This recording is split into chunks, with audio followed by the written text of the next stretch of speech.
Hello दोस्तों, जब भी हम लोग ट्रेड करते हैं मार्केट में सपोर्ट और रेजिस्टेंस के बेस पे, तो अगर आप रिटेल ट्रेडर हो तो रिटेल ट्रेडर का जो सपोर्ट होता है, रेजिस्टेंस होता है, वो डिफरेंस होता है। और जो जो स्मार्ट मनी कॉन्सेप्ट होता है, उसका जो सपोर्ट रेजिस्टेंस होता है वो डिफर होता है। तो ये आपको पता है क्या? जा पूछ क्या।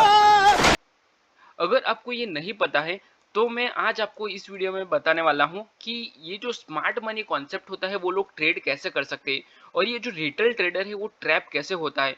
तो बहुत सारी चीजें इस वीडियो में हम लोग डिस्कस करने वाले हैं, और ये वीडियो में मैं आपको बताऊंगा कि आप अगर ट्रैप होते हो तो ट्रैप से कैसे बच सकते हो। बहुत सारे लोग मार्केट में ब्रेकआउट ब्रेकडाउन में ट्रैप होते हैं। तो उसी के बेस पे ये वीडियो में हम लोग डिस्कस करने वाले हैं कि अगर आपको अगर लिक्विडिटी का कॉन्सेप्ट क्या होता है, उसको कैसे ग्रैब होता है। अगर मान लो कि आपने ट्रेड ले लिया और उसके बाद आपका स्टॉप लॉस खा गया, मतलब चला गया, तो ये सारी चीजें जो होती है वो क्यों होती है, ठीक है। इसी के बेस पे हम लोग ये वीडियो में पूरा डिस्कस करेंगे और आपको बहुत सारे लर्निंग मिलेंगे, ठीक है। तो चलिए बिना टाइम वेस्ट किए हुए हम लोग वीडियो को स्टार्ट करते हैं।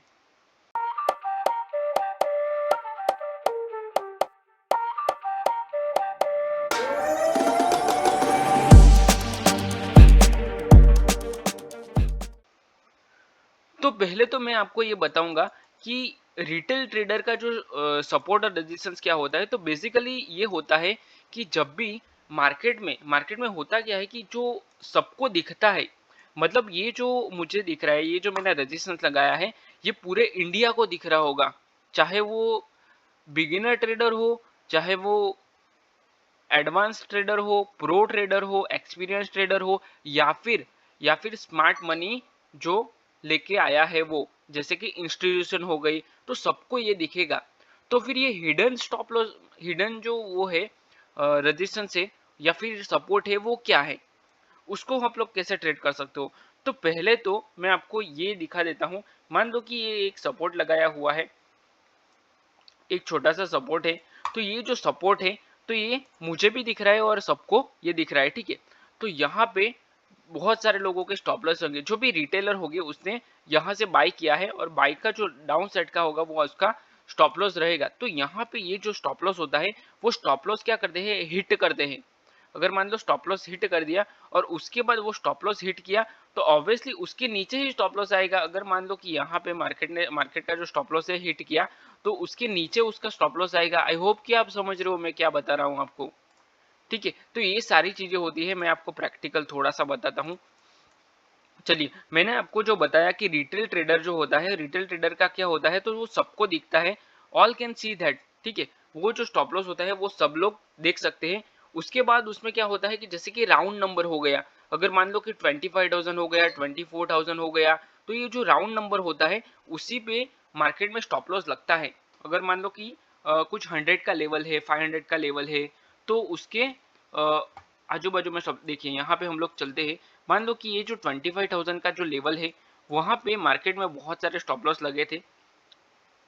ये देखिए, मार्केट इस ये जो लेवल है 25,000 का लेवल है, उसको मार्केट ब्रेक नहीं कर पा रहा था। मैं थोड़ा सा हॉरिजॉन्टल लाइन लगा देता हूं तो कि आपको अच्छे से समझ में आए। देखो, ये जो 25,000 का लेवल है वो मार्केट ब्रेक नहीं कर पा रहा था, बार बार उसी लेवल से। मतलब यहाँ पे हुआ क्या है, ये जो 25,000 का लेवल है, तो यहाँ पे मार्केट के बहुत सारे लोगों के स्टॉप लॉस होंगे। जो भी रिटेलर होगा उसका स्टॉप लॉस यहीं पे होगा। तो मार्केट ने पूरा अप साइड में गया, मतलब अगर इसका ब्रेकआउट करता है तो बहुत सारा, मतलब मार्केट में अच्छा खासा अप साइड में मोमेंटम आएगा, तो बहुत सारे लोगों ने यहाँ पे एंट्री लिया होगा। तो that is called liquidity grab. सारे लोगों को, जितने जितने भी बायर्स लोगों ने यहाँ पे एंट्री लिया, सबका मार्केट ने वापस डाउन साइड में आके स्टॉप लॉस खा गया। चीटिंग करता है तू। चीटिंग चीटिंग चीटिंग करता है तू। ठीक है। तो इसको हम लोग बोलेंगे कि ये, मतलब मान लो कि यहाँ पे जिसने एंट्री लिया होगा, ये जगह पे जिसने एंट्री लिया, उसका स्टॉप लॉस चेंज हो गया, यहाँ पे स्टॉप लॉस आ गया, या फिर यहाँ पे जो स्टॉप लॉस है वो स्टॉप लॉस शिफ्ट हो गया। अगर मान लो यहाँ पे एंट्री लिया है तो ये स्टॉप लॉस आ गया, ठीक है। तो आई आई होप जो मैं आपको बता रहा हूँ आप समझ रहे हो। तो ये जो गेम है वो पूरा इसी के बेस पर है। ये स्मार्ट मनी इस तरह से ट्रेड करते हैं, ठीक है। मतलब जो नॉर्मल रिटेलर होता है वो कहाँ पे स्टॉप लॉस लगा है, तो मल्टीपल टच होता है। अगर मान दो कि कोई जगह पे मल्टीपल मार्केट टच कर रहा है, जैसे कि यहाँ पे एक बार किया, एक बार किया, 2 बार किया, तो इसको हम लोग रेजिस्टेंस मान लेते हैं। अगर मान लो कि सपोर्ट लिया तो इसको हम लोग रेजिस्टेंस मान लेते हैं। पर जो स्मार्ट मनी होता है वो यहाँ पे ऐसा नहीं करता है। जैसे कि अगर रिटेल ट्रेडर की बात करूँ तो कुछ आरएसआई हो गया, एमएससीडी हो गया, तो ये सारे जो इंडिकेटर्स होते हैं उसके बेस पे भी वो लोग स्टॉप लॉस लगाते हैं। पर ये जो स्मार्ट मनी होता है उसका स्टॉप लॉस अलग ही होता है। देखो मान लो कि यहाँ पे मार्केट का स्टॉप लॉस शिफ्ट हो गया है, अभी जो ये लेवल मतलब सपोर्ट रेजिस्टेंस शिफ्ट हो गया है, स्टॉप लॉस तो नहीं हम लोग बोलेंगे। चलिए मान लो कि ये रेजिस्टेंस जो है वो शिफ्ट हो चुका है, ठीक है, यहाँ पे रेजिस्टेंस शिफ्ट हो चुका है, तो बार बार मार्केट यहीं से रिजेक्शन लेगा। देखो यहाँ से रिजेक्शन लिया है, ठीक है, अगेन मार्केट का जो लेवल से वो चेंज हो गया है, ये लेवल हो गया है, तो मार्केट ने अगेन उसी लेवल से रिजेक्शन सपोर्ट लिया है, मतलब ये रेजिस्टेंस बनाया था, उसी लेवल का मार्केट ने सपोर्ट बना दिया है। तो इस तरह से होता है, ये जो सारे स्टॉप लॉस होते हैं, ये जो लेवल्स होते हैं वो चेंज होते रहते हैं, ठीक है। मतलब जो स्टॉप लॉस होता है वो भी उसके साथ चेंज होता रहता है, ठीक है। तो इस तरह से आप अपना जो सपोर्ट और रेजिस्टेंस है उसको आइडेंटिफाई कर सकते हो, फाइंड कर सकते हो, ठीक है। तो तुम्हें पता नहीं है कौन है? अभी हम लोग देखेंगे कि स्मार्ट मनी कॉन्सेप्ट क्या होता है, स्मार्ट मनी लेवल्स क्या होते हैं। तो जब भी जहाँ पे ऑर्डर्स ब्लॉक किए जाते हैं, जो मैंने आपको एग्जांपल पे बताया, चलिए मैं आपको ड्रॉ करके दिखाता हूँ, प्रैक्टिकल भी हम लोग देखेंगे वीडियो के एंड में, ठीक है। मान लो कि यहाँ पे ये ब्रेकआउट हुआ है, ब्रेकआउट होने के बाद मार्केट में वापस मार्केट फॉल हो जाता है, तो ये जो लेवल है वो स्विफ्ट हो गया है। चलिए मान लो कि ये जो लेवल है वो यहाँ पे स्विफ्ट हो गया, तो ये इसको हम लोग रेजिस्टेंस अभी बोलेंगे। ये रेजिस्टेंस पहले कौन सा था, पहले उसके डाउन साइड में था रेजिस्टेंस, ये था, और उस अभी अप साइड में शिफ्ट हो चुका है। तो ये इस तरह की लिक्विडिटी होती है और लिक्विडिटी गैप होता है, इसको हम लोग बोलेंगे कि लिक्विडिटी जोन, ठीक है। तो इसी तरह रिटेल ट्रेडर ट्रैप होता है। ये टॉपिक थोड़ा सा नया है तो आपको समझने में थोड़ा सा दिक्कत होगा। अगर आपको एक बार में समझ में नहीं आ रहा है तो आप वीडियो को वापस देखना ताकि आपको अच्छे से समझ में आए, ठीक है। कभी कभी क्या होता है कि जो कैंडल का मिड पॉइंट होता है वो भी हम स्टॉप लॉस लगता है। जैसे कि अगर मान दो कि एक आपको एग्जांपल बताता हूँ, देखो ये इतना बड़ा कैंडल बना है, तो उसका जो मिड लेवल है, मिड लेवल वो भी आप एज अ स्टॉप लॉस लगा एज अ लेवल बना सकते हो, ठीक है। यहाँ पे भी बहुत सारे लोगों का एंट्री होता है, वो भी मैं आपको एक बार यहाँ पे दिखाता हूँ। देखो ये जो मिड लेवल है वो भी एज अ स्टॉप लॉस लगता है, सॉरी एज अ सपोर्ट लगता है। मान लो कि ये रेजिस्टेंस है, बार बार इसी लेवल को मार्केट टच कर रहा है, यहीं पे मार्केट में जो एंट्री किया होगा, बहुत सारे लोगों ने यहीं पे एंट्री किया होगा, क्योंकि मार्केट जब भी ब्रेक करता है लेवल को तो उसी के साथ यहाँ पे एंट्री होती है, इसीलिए इतना बड़ा कैंडल बना है, ठीक है, सिंपल सी बात है। तो इसका जो स्टॉप लॉस है वो कहाँ पे होगा, यहीं पे होगा, ठीक है, सिंपल सी बात है, ठीक है। उसी की वजह से मार्केट में बार बार इसी लेवल का टच कर रहा है, मार्केट एक बार टच किया, 2 बार टच किया, तो जब भी मार्केट में यहाँ पे स्टॉप लॉस होगा तभी मार्केट इसको टच कर रहा है। अगर मार्केट का ये जो लेवल ब्रेक करता है मार्केट, तो सबका स्टॉप लॉस मार्केट खा जाएगा, ठीक है। इसी की वजह से मार्केट में ये जो बार बार सपोर्ट बन रहा है, इसीलिए यहाँ पे बन रहा है, ठीक है। तो कैंडल का जो मिड पॉइंट होता है वो भी एज अ सपोर्ट बन सकते हैं, ठीक है। अभी जो प्रीवियस वीक होता है उसको भी एज अ लेवल हम लोग बना सकते हैं। देखिए हम लोग आगे बढ़ते हैं। अगर मान लो कि प्रीवियस वीक है तो उसको भी एज अ सपोर्ट मान लो, ये प्रीवियस वीक है, ठीक है। तो ये जो वीक है उसको भी एज अ रेजिस्टेंस बनाया जाता है। देखो यहाँ पे ये जो वीक है वो सारे लोगों को यही लग रहा है कि ये जो वीक है वो रेजिस्टेंस है, ठीक है। तो मार्केट ने क्या किया, उसका ब्रेकआउट किया, उसकी फॉलो थ्रू भी थोड़ी सी अप साइड में गई और उसके बाद मार्केट डाउन साइड में आ गया, मतलब इसी लेवल पे घूमता रहा और ये जो नया रेजिस्टेंस है वो ये बन गया, ठीक है। ले ले ले ले सुना क्या? ये भी मेरी गलती है। तो आपको ये समझना है कि ये जो ट्रैपिंग होती है वो इसी की वजह से होती है। मेरे हिसाब से अगर मैं आपको बताऊं तो ये जो सारे लेवल्स होते हैं उसको अवॉइड किया जाना चाहिए, ठीक है। मतलब आप थोड़े से एक्सपीरियंस हो जाओगे मार्केट में तो उसके बाद आप खुद ही अवॉइड करने लगोगे कि यहाँ पे हमें ट्रेड नहीं करना है, क्योंकि देखो ये कितना बड़ा विक्स बन रहा है मार्केट में, तो ये विक को अवॉइड करना जरूरी है, ये आपको समझना चाहिए। अगर आप इसको समझ गए तो उसके बाद आप अच्छे से ट्रेड कर पाओगे, ठीक है। तो ये जो रिटेल ट्रेडर होते हैं वो क्या होते हैं, तो सिंपल लेवल्स यूज करते हैं, और ये जो स्मार्ट ट्रेडर होते हैं वो मतलब स्मार्ट मनी कॉन्सेप्ट जो होता है, स्मार्ट मनी लेवल्स जो होते हैं वो लिक्विडिटी को यूज करते हैं, ऑर्डर ब्लॉक्स को यूज करते हैं, सबके जो एसएल होती है उसको यूज करते हैं।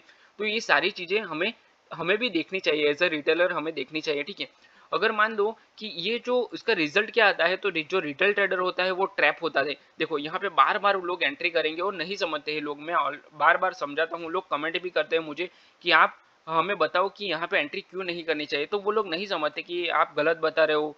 पर मुझे पता होता है कि यहाँ पे एंट्री नहीं करनी चाहिए, तो ही मैं आपको बताता हूँ कि नहीं, एंट्री नहीं करनी चाहिए, ठीक है। इसीलिए बहुत सारे लोग ट्रैप होते हैं, समझते नहीं है, ठीक है। तो ये समझाने के लिए मैं ये वीडियो बनाया है, ठीक है। बट अब जो सारे जितने भी विजिबल लेवल्स होते हैं वो सबके सब सपोर्ट और रेजिस्टेंस नहीं होते हैं। आपको दिखाया जाता है कि यहाँ पे ये लेवल है, सपोर्ट अरे बाप रे, ये तो धोती खोल रहा है। बना हुआ है, ये रेजिस्टेंस बना हुआ है, ये आपको दिखाने के लिए बनते हैं। और उसके बाद उसको ब्रेक करने के बाद पूरा ब्रेकआउट फेल या फिर ब्रेकडाउन फेल किया जाता है, ठीक है। विजिबल लेवल पे हमें हर बार ट्रेड नहीं करना चाहिए। इसका सॉल्यूशन यही है कि हर एक विजिबल लेवल पे आपको ट्रेड नहीं करना है, ठीक है। आपको पहले मार्केट स्ट्रक्चर को समझना है कि मार्केट में ये ट्रैपिंग चल रहा है। देखिए यहाँ पे पूरा ये ट्रैपिंग चल रहा है, ये जो जोन है, तो यहाँ पे उसको अवॉइड ही करो। मेरे हिसाब से उसको यहाँ पे कोई ट्रेड नहीं करना चाहिए, उसको अवॉइड करना चाहिए, ठीक है। स्मार्ट मनी की ऑर्डर भी आपको समझने चाहिए कि सबको पता है कि पूरे इंडिया को जब भी पता होता है कि यहाँ पे लेवल्स बना हुआ है, यहाँ पे रेजिस्टेंस बना हुआ है, तो उसको ब्रेकआउट होने दो। ब्रेकआउट होने के बाद अगर आपको सही लगता है तो ही ट्रेड करना है, अदरवाइज आपको ट्रेड नहीं करना है, ठीक है। आपको पहले तो पेशेंस रखना है। अगर एज अ ट्रेडर अगर आप पेशेंस नहीं रखोगे तो फिर आपको प्रॉब्लम होगा। अगर मान लो कि आपने पेशेंस के साथ अच्छे से ट्रेड किया तो आपको अच्छा खासा इसमें प्रॉफिट भी हो सकता है और आप इसमें लॉन्ग टर्म के लिए सस्टेन भी कर सकते हो। एज अ ट्रेडर आपने ऑप्शन बायर अगर आपने पेशेंस के साथ एंट्री ली तो आपका जो टारगेट है वो इजीली आप कैच कर सकते हो, ठीक है। अगर मान लो कि ये जो ब्रेकआउट है, अगर आपने पेशेंस के साथ यहाँ पे इधर उधर एंट्री करने की बजाय मान लो कि ये जो पूरा कैंडल बना है उसके बाद रिटेस्ट किया है, पुलबैक के बाद अगर आपने एंट्री लिया होता तो आपको कितना अच्छा ट्रेड मिलता। और अगर मान लो कि आपने आपसे ये ट्रेड छूट भी गया, उसके बाद यहाँ पे बार बार एंट्री लेने के ओवर ट्रेडिंग करने से कोई नहीं होगा, आपका कैपिटल ही लॉस होगा, ठीक है। तो आई होप ये वीडियो में जो मैंने आपको बताया वो आपको पसंद आया। अगर आपको ये पसंद आया तो वीडियो को लाइक करो, अपने चैनल को सब्सक्राइब करो और अपने दोस्तों के साथ भी शेयर करो। अगर आपको कुछ भी समझ में नहीं आ रहा है तो मुझे कमेंट करके आप बता सकते हो।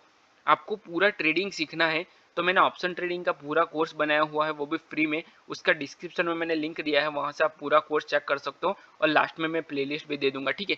तो चलिए मैं वीडियो को यहीं पे क्लोज करता हूँ, मिलते हैं नेक्स्ट वीडियो में। Till then bye bye and thanks for watching this video.